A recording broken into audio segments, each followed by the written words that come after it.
தூத்துக்குடி மாவட்டம் ஆதிநாதபுரத்தில் 18ஆம் நூற்றாண்டைச் சேர்ந்த அரிய செப்பு பட்டயம் கண்டுபிடிக்கப்பட்டது. திருச்செந்தூர் முருகன் கோயிலின் நிலம் 9 குடும்பங்களுக்கு விலைக்கிரயமாக வழங்கப்பட்ட வரலாற்று தகவல்கள் இதில் அடங்கியுள்ளன. இந்த செப்பு பட்டயம் அக்கால சமூக அமைப்பு, கோயில் நிர்வாகம் பற்றி வெளிப்படுத்துவதாக தொல்லியல் ஆய்வாளர் நாராயணமூர்த்தி கூறியுள்ளார்.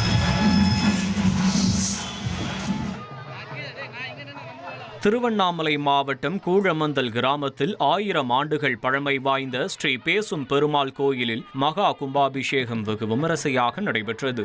சுமார் 97 லட்சம் ரூபாய் மதிப்பில் கோயிலில் புனரமைப்பு பணிகள் செய்யப்பட்ட நிலையில் இந்து சமய அறநிலையத்துறையின் கட்டுப்பாட்டில் மகா கும்பாபிஷேகம் நடைபெற்றது. இதில் திரளான பக்தர்கள் கலந்து கொண்டு சாமி தரிசனம் செய்தனர்.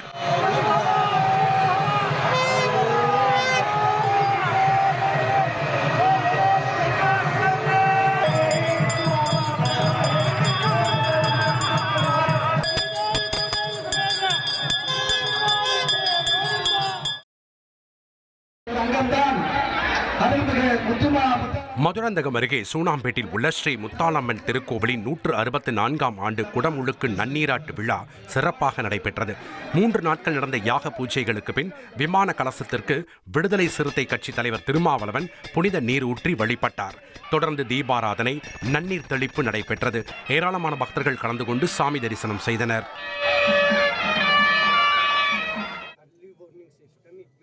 ஈரோடு மாவட்டம் தாளவாடி மலைப்பகுதியில் காட்டு யானை தாக்கி இளைஞர் பலியான விவகாரத்தில் உடலை வாங்க மறுத்து உறவினர்களும் விவசாயிகளும் நடத்திய போராட்டம் கைவிடப்பட்டது.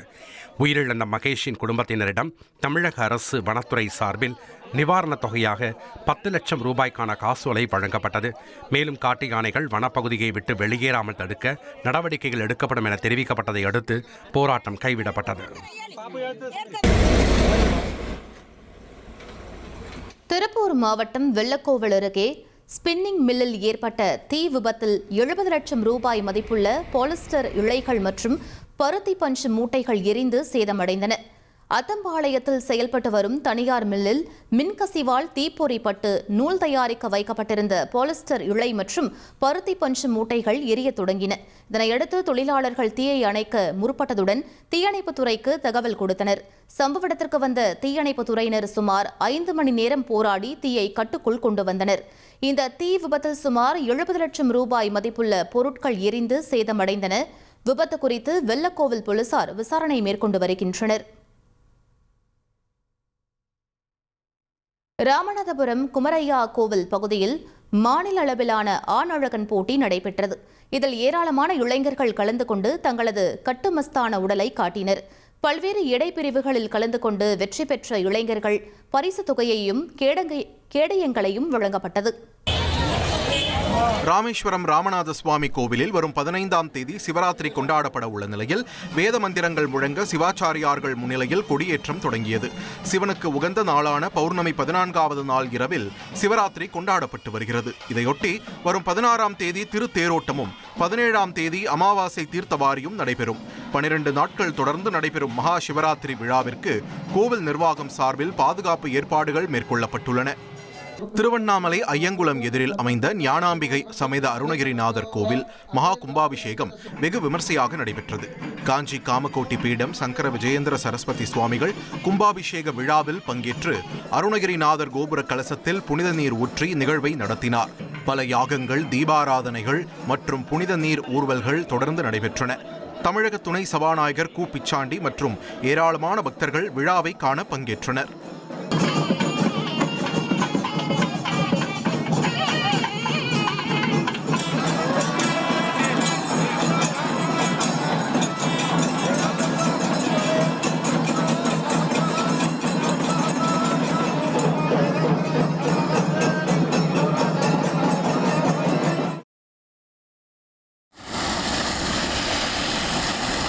ஈரோடு மாவட்டம் சின்னியம்பாளையம் அருகே காவிரி குடிநீர் குழாய் உடைந்து பல லட்சம் லிட்டர் தண்ணீர் வீணானது.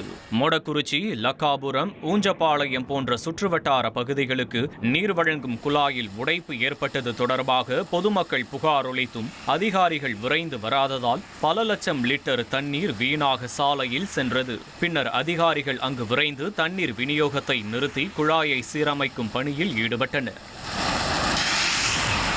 அரியலூர் மாவட்டம் ஜெயங்கொண்டம் அருகே தழுதாலைமேடு தனியார் பள்ளியில் நடைபெற்ற பாரம்பரிய விளையாட்டு நிகழ்வில் பல மாவட்டங்களைச் சேர்ந்த 200க்கும் மேற்பட்ட மாணவர்கள் சிலம்பம், கராத்தே, ஸ்கேட்டிங், யோகா ஆகிய 4 போட்டிகளில் ஒரே நேரத்தில் சுமார் 40 நிமிடங்கள் பங்கேற்று சாதனை முயற்சியில் ஈடுபட்டனர். இதன் மூலம் முந்தைய 30 நிமிட சாதனையை முறியடித்து புதிய உலக சாதனையை பதிவு செய்த நிலையில் பங்கேற்ற அனைவருக்கும் பரிசுகள் மற்றும் சான்றிதழ்கள் வழங்கப்பட்டன.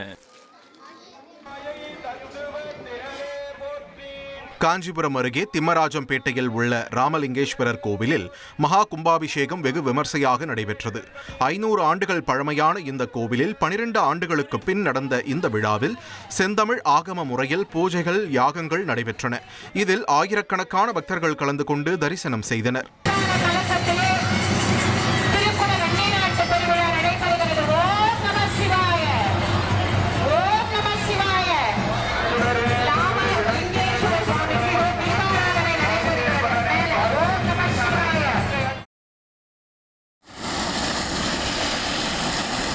ஈரோடு மாவட்டம் சின்னியம்பாளையம் அருகே காவிரி குடிநீர் குழாய் உடைந்து பல லட்சம் லிட்டர் தண்ணீர் வீணானது. மொடக்குறிச்சி, லக்காபுரம், ஊஞ்சப்பாளையம் போன்ற சுற்றுவட்டார பகுதிகளுக்கு நீர் வழங்கும் குழாயில் உடைப்பு ஏற்பட்டது தொடர்பாக பொதுமக்கள் புகார் அளித்தும் அதிகாரிகள் விரைந்து வராததால் பல லட்சம் லிட்டர் தண்ணீர் வீணாக சாலையில் சென்றது. பின்னர் அதிகாரிகள் அங்கு விரைந்து தண்ணீர் விநியோகத்தை நிறுத்தி குழாயை சீரமைக்கும் பணியில் ஈடுபட்டனர்.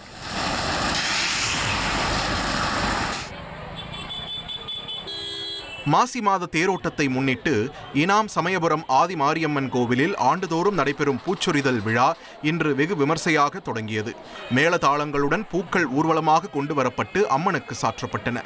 சிறப்பு அபிஷேகங்கள் நடைபெற்ற நிலையில் ஏராளமான பக்தர்கள் கலந்து கொண்டு தரிசனம் செய்தனர்.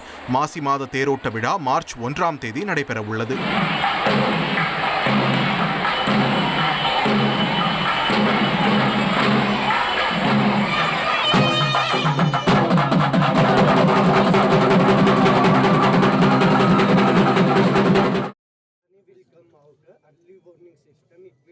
ஈரோடு மாவட்டம் தாளவாடி மலைப்பகுதியில் காட்டு யானை தாக்கி இளைஞர் பலியான விவகாரத்தில் உடலை வாங்க மறுத்து உறவினர்களும் விவசாயிகளும் நடத்திய போராட்டம் கைவிடப்பட்டது.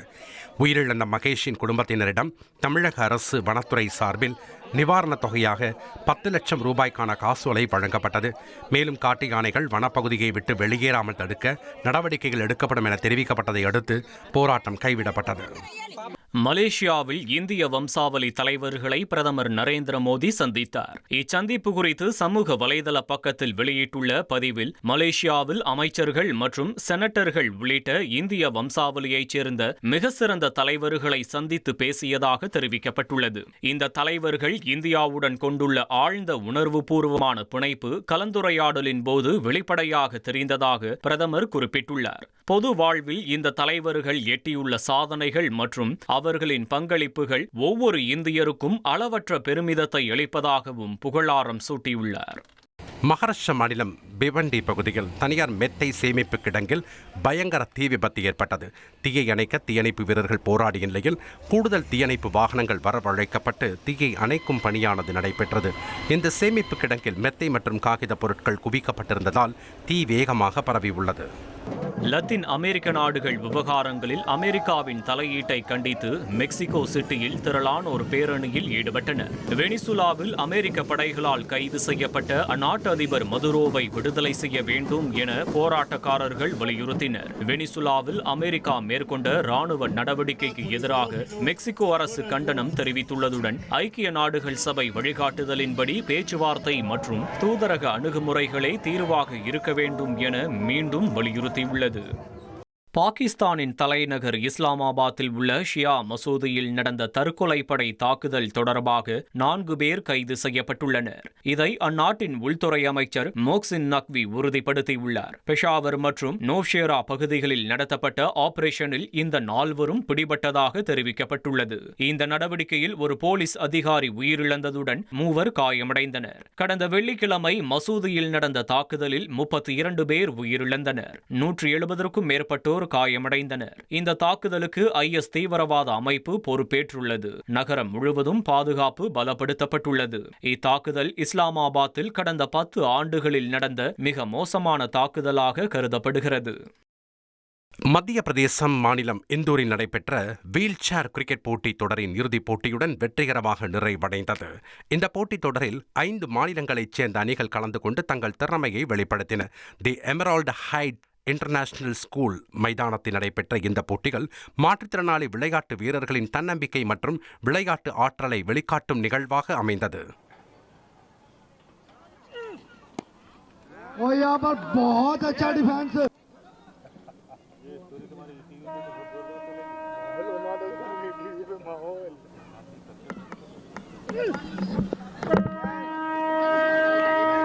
बहुत बढ़िया, बहुत बढ़िया.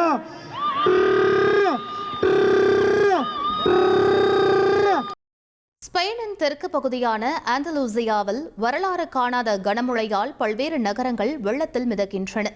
ஆயிரக்கணக்கான மக்கள் வீடுகளை விட்டு வெளியேறிய நிலையில் போக்குவரத்து முடக்கத்தால் இயல்பு வாழ்க்கை பாதிக்கப்பட்டுள்ளது.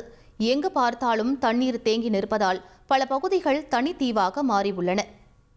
ஸ்பெயின் நாட்டின் தெற்கு பகுதியில் உள்ள ரோண்டா நகரில் தொடர் புயல் மற்றும் மழை காரணமாக பெருக்கெடுத்து ஓடும் நீர்வீழ்ச்சியின் ட்ரோன் காட்சிகள் வெளியாகியுள்ளன.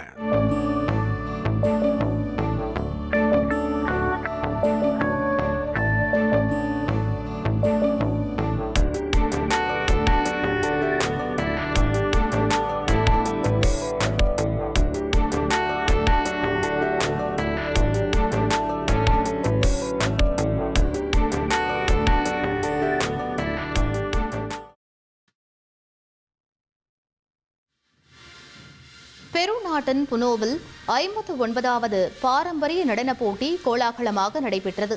காவல் தெய்வத்திற்கு மரியாதை செலுத்தும் விதமாக பாரம்பரிய நடனங்களை நிகழ்த்தினர்.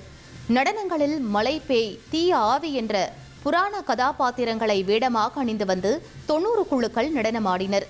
யுனெஸ்கோவின் கலாச்சார பாரம்பரிய பட்டியலில் இந்த நடனங்கள் அங்கீகரிக்கப்பட்டுள்ளது குறிப்பிடத்தக்கது. ரஞ்சி கோப்பையில் முதல் முறையாக அரையிறுதிக்கு தகுதி பெற்றுள்ள உத்தரகாண்ட் அணிக்கு அம்மாநில முதலமைச்சர் புஷ்கர் சிங் தாமி வாழ்த்து தெரிவித்துள்ளார்.